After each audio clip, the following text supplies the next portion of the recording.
Hey everyone, how's it going? So, I want to tell you about some more ridiculous customers. And there's stories that I just remembered from over the years. I had a situation one time where at the dealership, a customer came in with a Caravan and wanted a coolant flush. Okay, that's all they wanted was a coolant flush. Okay. So I went and I did the coolant flush and got everything, good there. Took him for a road test, everything else. And when I did the coolant flush, I went and drained out the overflow tank. And what I do, this is what I always do actually. I put straight coolant in there that's not diluted. I always put straight coolant in the overflow tank. I don't know why, it's just something I've always done. So, everything was good. I parked the car outside, let it go.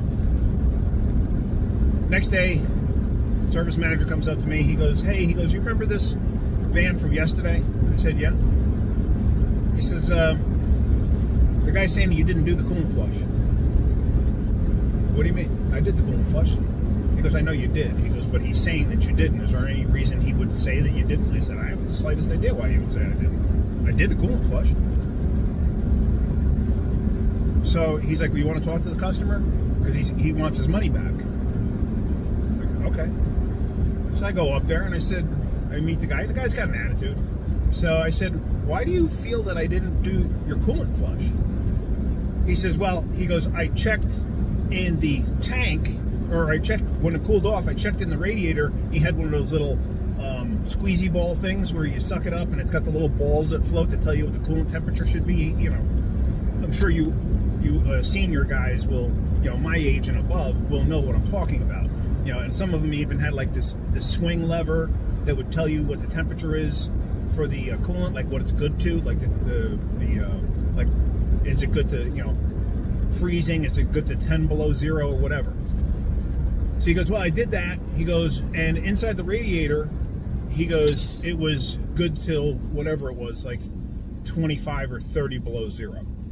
Okay. He says, but when I checked the tank, he says the tank is much greener. This is when he used the green coolant.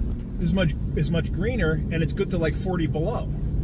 He goes, so obviously you didn't do a coolant flush, because how could they be different? So I explained it to him how it could be different. He wouldn't buy it. I told him I put straight coolant, undiluted, in the tank, and that's what I always do. And so then over time, the two will mix. I don't know why I do it that way, but it's how I've always done it.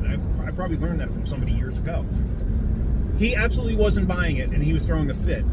So, unfortunately, the service manager, that's the only thing he ever came in for. The service manager basically gave his money back and told him to leave. And he never came back again. So, whatever, it's just like, people like that you don't need. Who would even go and check with hydrometer? Is that what it's called? I can't remember the name. I think it's called the hydrometer. I haven't used one of those things in, I can't tell you how many years. So yeah, that was one. Another one, when I had my own shop. Now, you got to remember, this was 89 to 97 when I had my own place. And back then, if you came in with a car and said, I wanted a tune-up, usually that meant, depending on the vehicle you had, usually that meant, do a tune-up, cap rotor wires, plugs, stuff like that. PCV, fuel filter. Okay, so this lady had come in with a Thunderbird.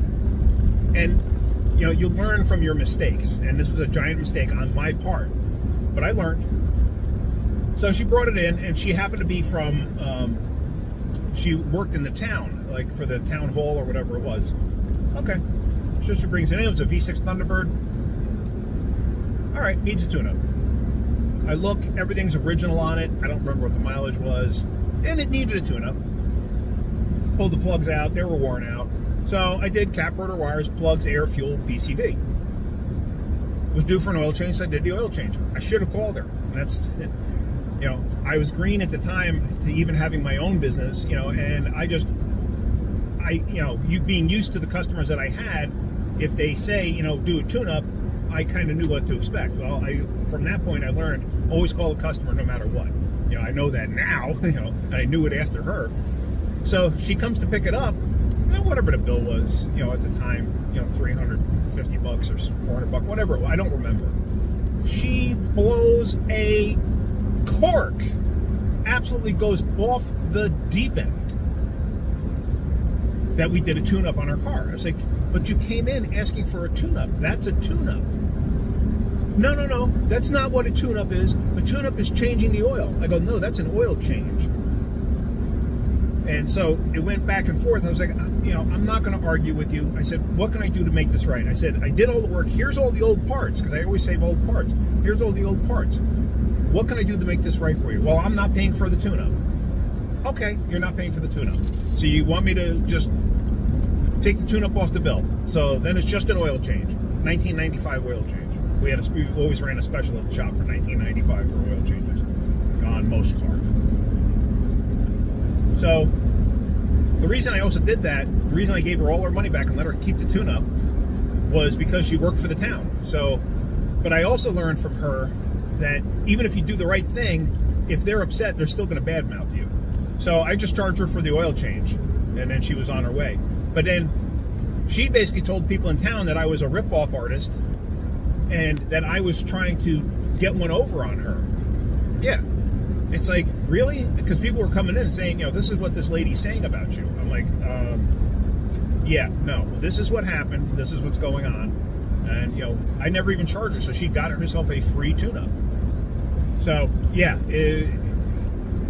even when you try to do the right thing by some people, they still don't accept it.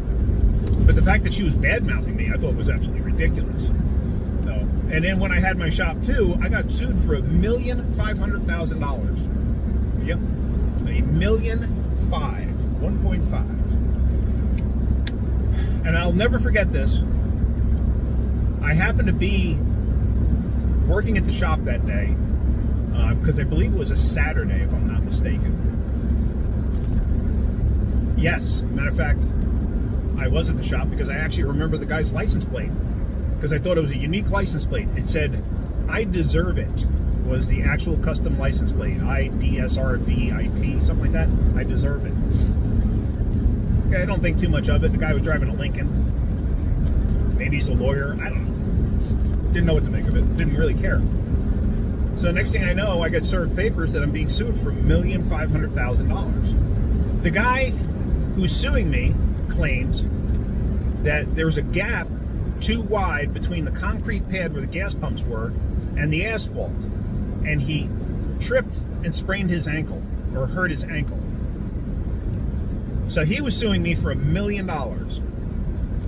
And on top of that, his wife was suing me for $500,000 because her husband could no longer perform his husbandly duties with her.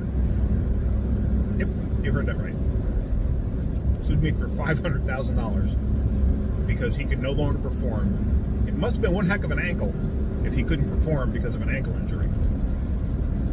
So we all had names on our jackets, and I remember because it even stated that the guy who pumped the gas was Pete.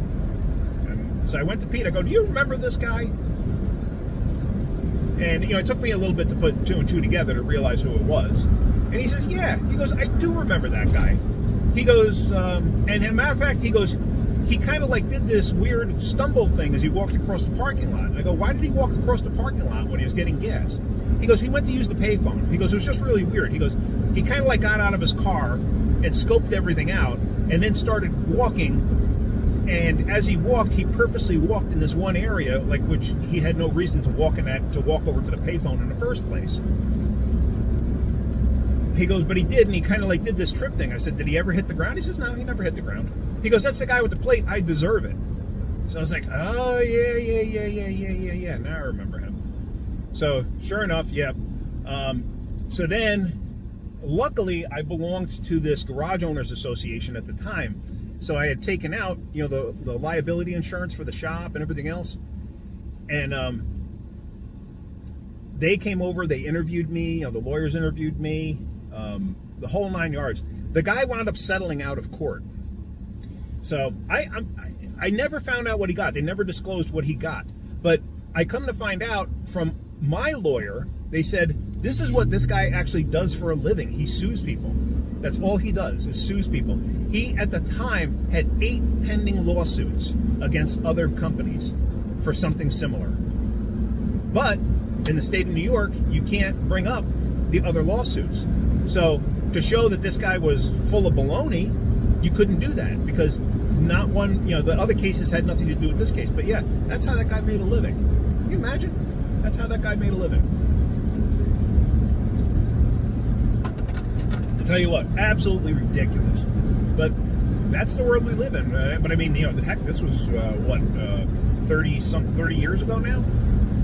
But yeah, just absolutely incredible. I think there's one other. Hold on. It took me a second to think about what the other one was. So the other story that I got, and this didn't involve me, but it involved the service manager at the dealership. And he had one of those Eagle Talon TSIs, the turbo all-wheel drives. He had bought it. It was a trade-in, so he had purchased it when somebody traded in because it had too many miles on it, so they weren't going to sell it at the dealer anyway. So it was going to go to a wholesale auction. So he bought the car. It wasn't a bad little car. And he drove the thing for about a year or two. Now, it had I think it had upwards of about 175,000 miles on it. And he took care of it, but there again, it's got 175,000 miles on it.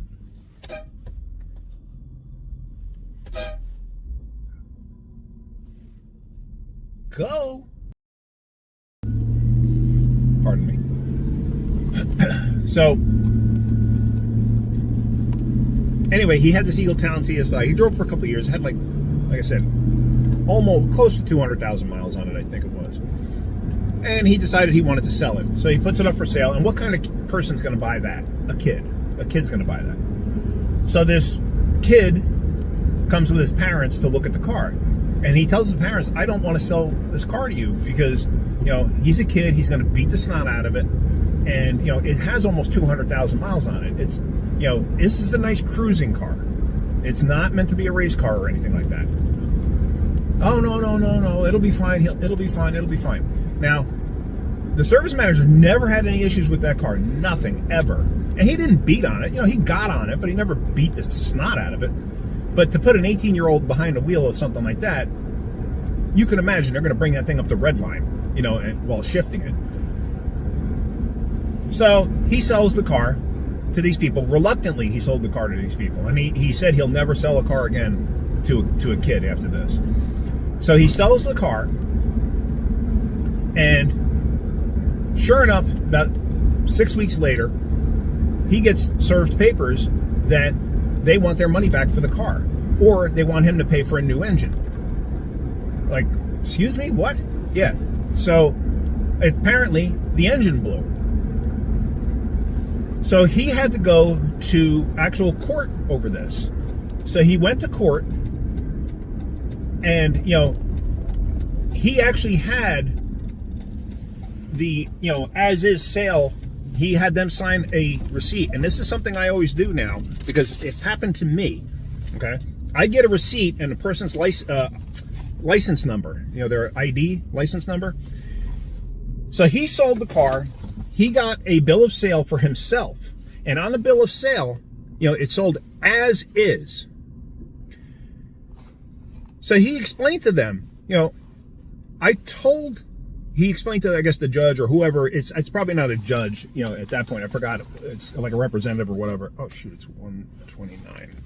I'm at CVS, as you could tell right there. I'm at CVS. I got to pick up meds, but they're closed for lunch. So when he sold the car, he got the bill of sale and everything else. So he explained to whoever it was. Let's just say it's a judge. I don't think it was a judge, though. He explained to them, I told them I didn't want to sell them the car because I was afraid of, this 18-year-old kid driving this thing, beating the daylights out of it and blowing it up. And then them thinking I sold them a piece of junk. And it wasn't a piece of junk. He maintained it. He did keep good care of it. I changed the oil on it several times and it never clattered or anything like that, but it had high mileage.